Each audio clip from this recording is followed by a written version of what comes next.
Iron shackles of a hidden cosmic jailer. Ancient texts whisper that your everyday reality is actually a labyrinth woven by an entity so cunning it has convinced billions of people to worship it as the ultimate creator. The real question is not whether you believe your world is real, but who built the cage and why. Today, we rip open that cosmic puzzle, drawing on cryptic Gnostic teachings that once threatened empires. If you're already feeling uneasy, that's the point. Gnosis demands that we dare to question everything we hold sacred. But brace yourself, because we're about to challenge the fundamental assumptions of three major religious traditions, exposing the black cubes and hexagonal codes that lurk in plain sight. Are these signs of a hidden Saturnian overlord? Or are we simply weaving conspiracies out of architectural coincidences? The deeper we dive, the stranger it gets. We'll embark on a journey that unites ancient rebel sects, classical mythology, and the hidden patterns in the center of your belief system. Dare to peek behind the curtain of Saturn's cosmic throne? Gnostics would say yes, for only knowledge of these hidden designs can rattle the bars of our spiritual prison. But be careful. Once you glimpse the puzzle's pieces, you might never see the world the same way again.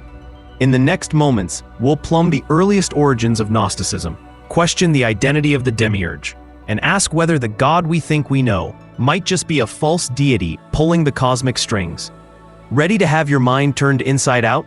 Then hold on tight, because if these revelations prove true, they don't just undermine our religious assumptions, they ignite a flaming sword of liberation at the gateway of your soul. Let's unlock the first clue. So let the suspense linger. What if the revered father figure worshipped by millions is in fact Saturn, the force of limitation binding us to cycles of birth and death? No more illusions. It's time to see who truly sits on the cosmic throne.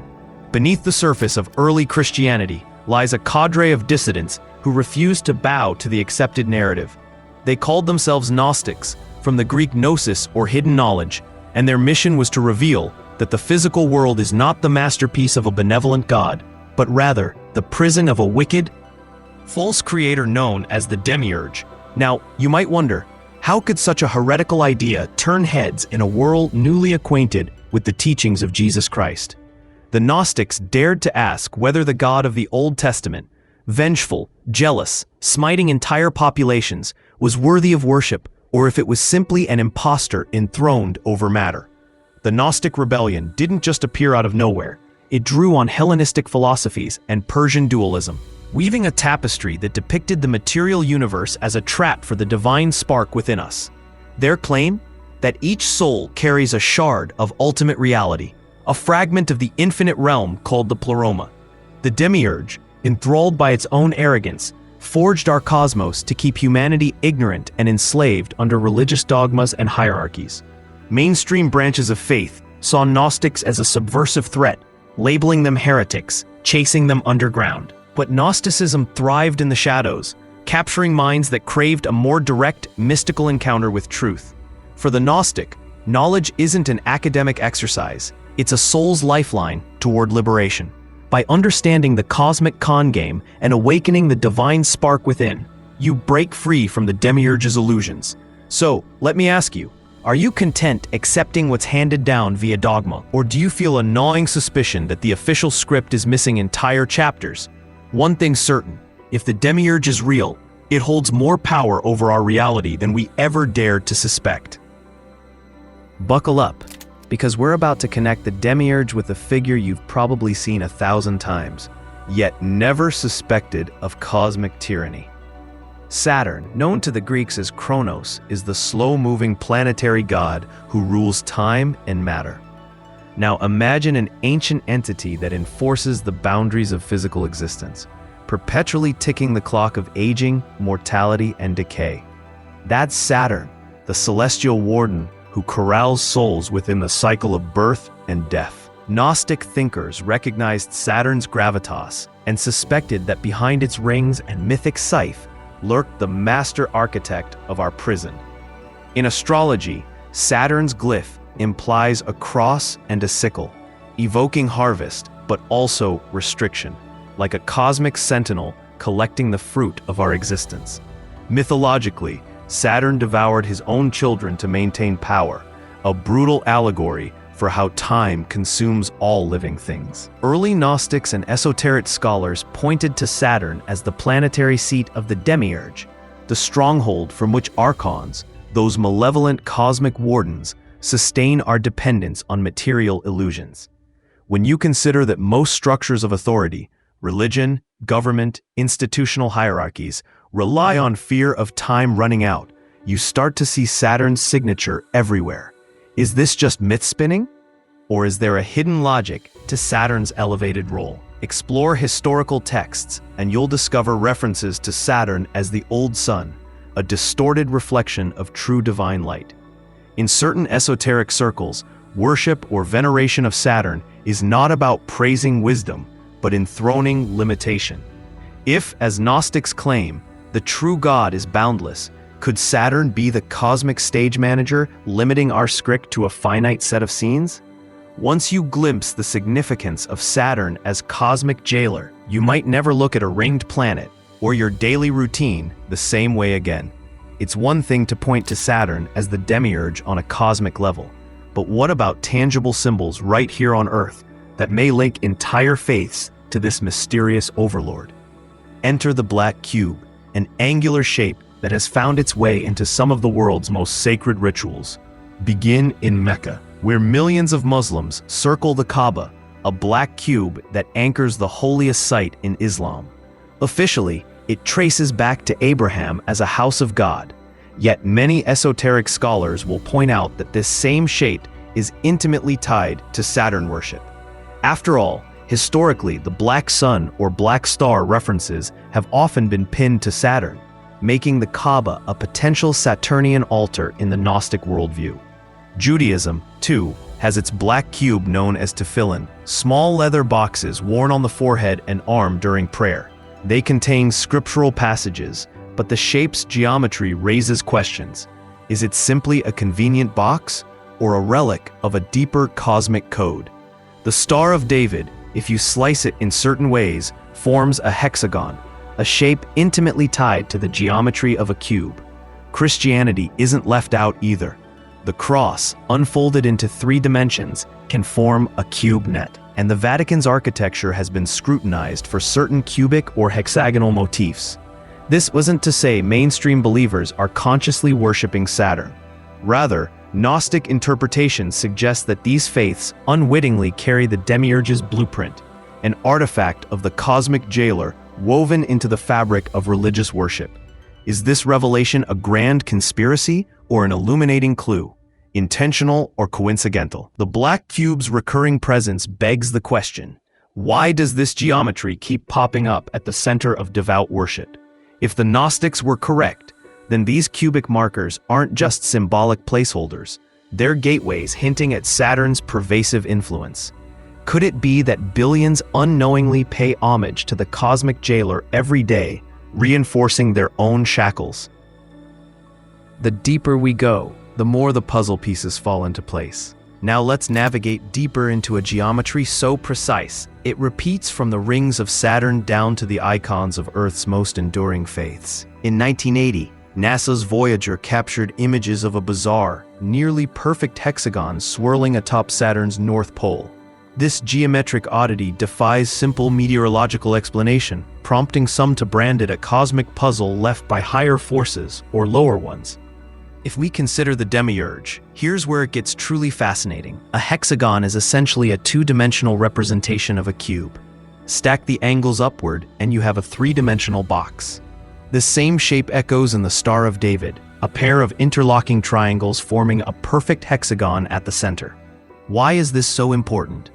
Because the Kaaba is a cube, tefillin are cubes, and a 2-dimensional cross can be folded into a 3-dimensional box. One might argue it's a coincidence or simple geometry, but the Gnostic lens demands we ask, are these patterns part of a subtle cosmic signature, a blueprint authored by the Demiurge and etched into the world's spiritual traditions?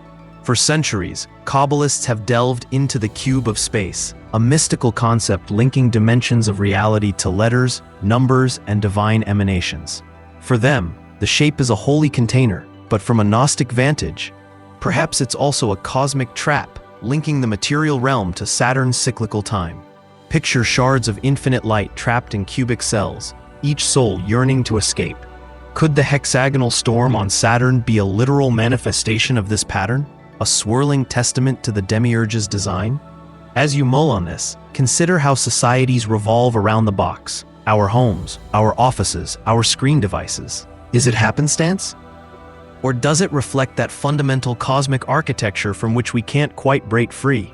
If Saturn is truly the seat of the Demiurge, then every cube might be a small shrine to limitation, reminding us how deeply embedded this structure is in our reality.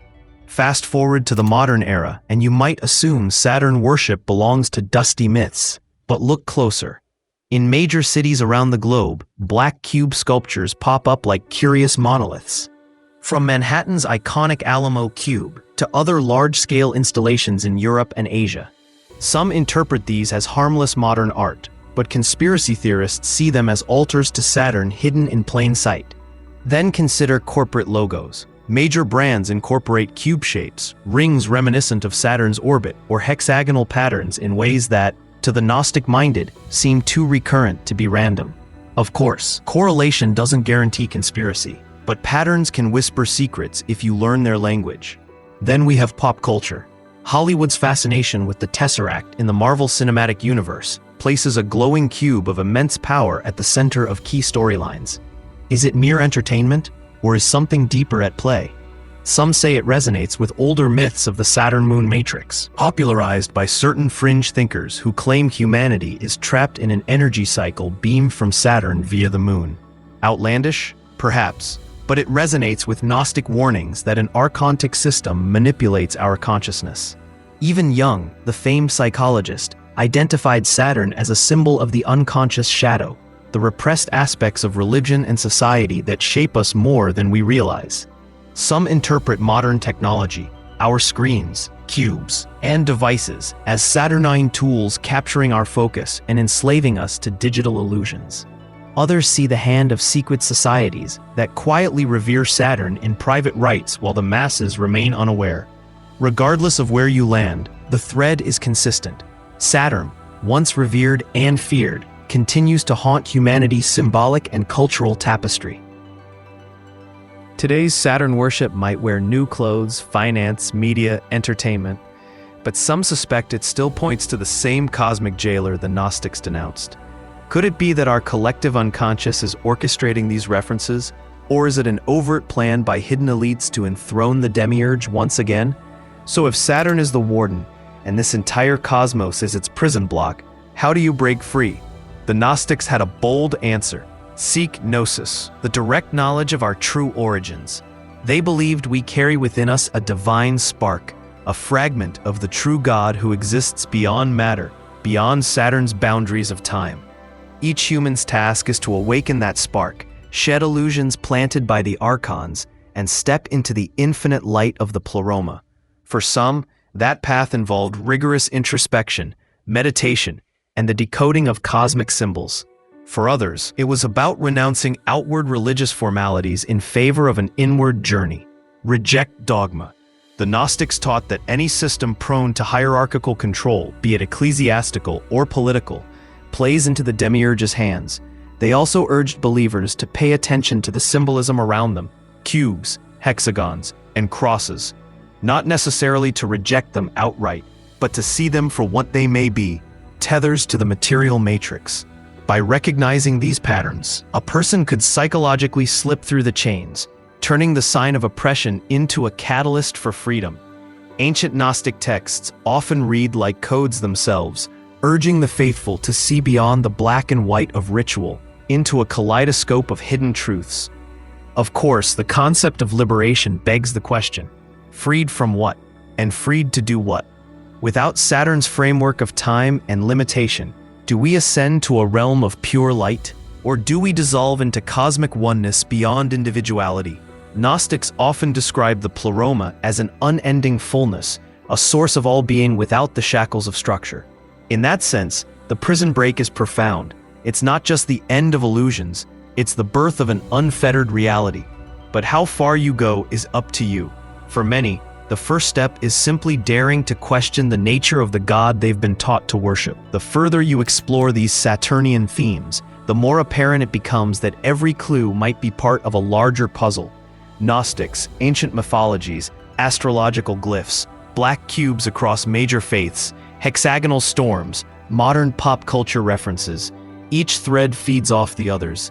Collectively, they suggest that humanity has been dancing around the same cosmic question for millennia. Who truly reigns over our reality? And if it's a false god, a demiurge, what does that imply about everything from our moral values to our concepts of salvation? Here's a curious reality.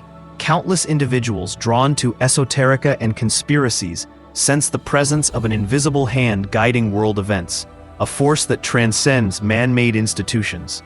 For Gnostics, that hidden hand has a name and shape.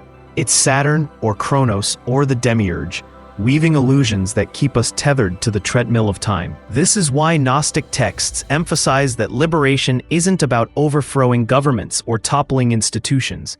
It's about transcending the cosmic bars that hold your mind captive. Once you get that perspective, the entire board changes. Suddenly, religious traditions become double-sided coins. On one face, comforting rituals and moral teachings. On the other, possible reinforcements of the prison structure. When you connect these dots, a strange synergy emerges. The swirl of myth, geometry, and spiritual teachings forms a tapestry that either reveals our cosmic predicament or leads us further into confusion. Which side of that coin do you see? Skeptics will laugh off the black cube mania as paranoid musings, while believers might see it as the final crack in the temple walls. But maybe the real question is, does acknowledging these symbols allow us to break free of them, or does it lure us deeper down the rabbit hole? Gnosis, after all, is an interior awakening. Like a code in plain sight, these Saturnian emblems challenge us to look beyond the surface. Confronting the notion that our cherished deities might be imposters is no trivial matter. It sends shockwaves through the psyche. For some, it evokes anger, even terror, the ground beneath your feet. The spiritual beliefs that nurtured you from childhood suddenly appear compromised. Gnostics recognized this existential quake, suggesting that to gain gnosis is to endure a kind of spiritual mourning. You grieve the illusions you once held dear, while an unsettling new reality emerges. Yet beyond the initial dread, there's a liberating thrill. What if behind the Demiurge's veil, our true divinity awakens? Psychologically, Saturn's rule speaks to the fear we all share. The ticking clock, the inevitability of aging and death. Cultures have built entire frameworks on the terror of the unknown that awaits us at the end of time's corridor. Gnostics spin that coin, claiming that fear is precisely the chain that keeps us from discovering our eternal nature. The matrix of dogmatic religion, social norms, and unexamined tradition weaves a tapestry so comfortable we rarely suspect it's made of locks and bars, until we see it for what it is. Then, everything changes. In therapy jargon, becoming conscious of your shadow is half the battle. Similarly, in Gnostic terms, recognizing Saturn as a cosmic shadow can break half its power. Once you see the pattern, the black cube, the hexagon, the cyclical constraints of time, you're better equipped to rise above them. But knowledge alone doesn't guarantee liberation. Gnosis is an experiential understanding, a revelation that cracks open your core. It's one thing to note the symbolism. It's another to take that leap of faith beyond the illusions. That's where the psychological journey begins in earnest. After all, if the real prison bars exist in our minds, the only place to find the keys is within. There's an intriguing paradox at the heart of Saturn worship and Gnosticism that's often overlooked. Many ancient cultures revered Saturn as a wise elder, a stern teacher who doles out discipline for our own good. Could it be that the same planet singled out as cosmic tyrant is also an agent of necessary growth? After all, time and limitation can spoke creativity, evolution, and ingenuity. The Gnostics, however, saw a darker edge. All that discipline can become oppression if we forget there's a light beyond the structure. So, is Saturn a malicious jailer or a tough love mentor? Or perhaps both? Consider that ancient mystics attributed the Golden Age to Saturn's rule before he was dethroned by Jupiter, an era of peace and abundance. Historians claim this myth might reflect simpler times, but from a Gnostic vantage, it hints at how illusions can be sweet if we remain docile prisoners. Even the rings of Saturn can appear majestic, a cosmic crown, yet their function could be to fence in. This is the riddle that keeps many esoteric explorers awake at night. If Saturn is the architect of form, are we ungrateful to demonize it? Without form, existence might be pure chaos. Yet Gnostics argue that beyond form is the true divine space. Sometimes you'll find those who embrace Saturn's energy as a path to mastery. They argue that by understanding the boundaries, we can manipulate the matrix. The Gnostics, though, wave a cautionary flag. Even if you master the prison systems, you remain in prison. Real freedom demands a leap that dismantles the entire apparatus. Only then can we glimpse the higher realms untainted by Saturn's domain. This duality makes Saturn a particularly hypnotic figure. We despise its constraints even as we rely on them. Perhaps that's the Achilles heel the Demiurge exploits, our uneasy dance with time and matter, the two ingredients that shape our mortal experience. As we stand at the threshold of everything you've heard so far, one question looms. Where do you go from here? Whether you see Saturn as the cunning Demiurge or a misunderstood cosmic force, the Gnostic call remains the same: awaken. Perhaps we're not here to tear down religious institutions brick by brick, but to gaze with clear eyes upon the geometry that shapes them. Learn to read the codes behind the black cubes, the hexagons, and the starry illusions. Embrace the idea that time is both teacher and trickster, a test of our will to transcend limitations. Let the mystical spark within you guide that journey, illuminating shadows with authentic inner wisdom. Gnostics taught that you can't rely on external authorities for ultimate truth. The secret has always lived inside you, like an ember waiting to be fanned into flame. So maybe it's time to question everything: the origins of religious symbols, the quiet infiltration of Saturnian motifs in our culture, and the very nature of a god who might be elaborately playing puppeteer. This is not a call to cynicism, but a call to curiosity. Engage your mind, your heart, and your spirit, because if Saturn truly binds us, knowledge might be the key to unlocking the door. So I leave you with a challenge. The next time you see a black cube painting in a gallery, a corporate logo shaped suspiciously like a spiral of rings, or the quiet geometry in your place of worship, pause and wonder. Ask yourself if the Demiurge is tapping you on the shoulder, reminding you it still holds dominion, or is it urging you to break free? Lore says that once you glimpse the bars, you can't pretend they're invisible. The question is, will you risk stepping beyond them? Let us know your thoughts below. If you found this exploration mind-stretching, like, subscribe, and dive deeper. The real journey begins after this video ends.